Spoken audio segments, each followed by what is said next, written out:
March 31st, 1993, Wilmington, North Carolina, 12:30 in the morning. Brandon Lee had one scene left.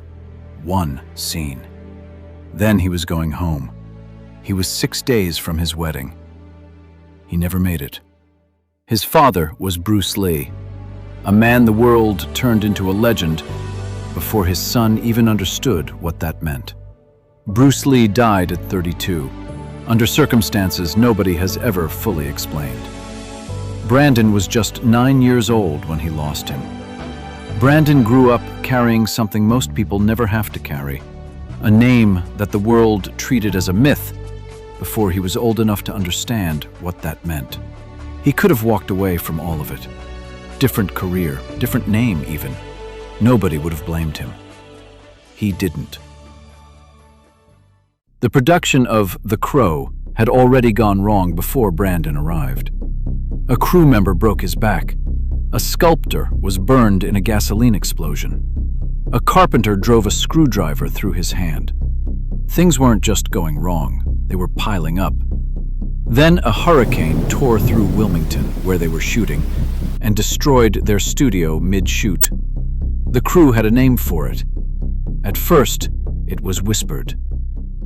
Then, not anymore.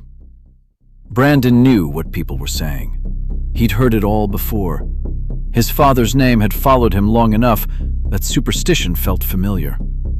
But there were only 6 weeks left to finish the film.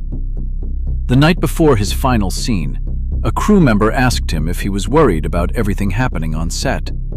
Brandon smiled and said, "Nothing is going to happen to me." In the scene, Brandon's character was supposed to be shot with a prop gun.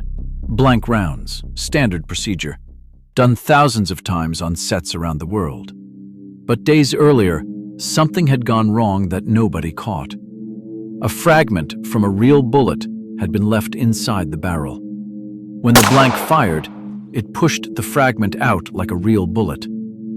Brandon Lee was hit in the abdomen, rushed to hospital. The surgery lasted 8 hours. He died at 1:04 p.m. on March 31st, 1993, just 6 days before his wedding. The official finding: a tragic accident, a prop gun failure, a terrible oversight. And yet, crew members who were there that night have spent 30 years struggling with one question. Someone loaded that gun.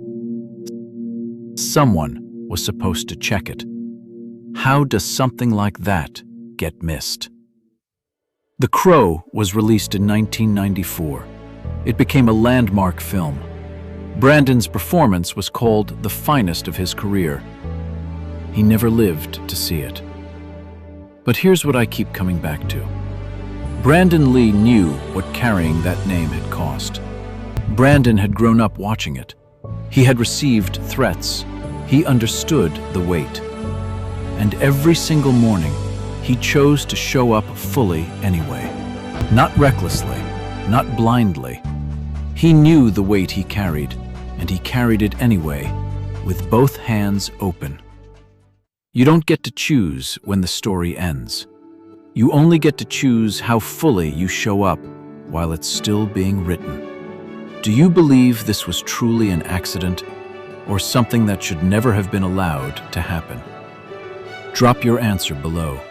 I read every single one. And if this story moved you, his father's story is still here, waiting.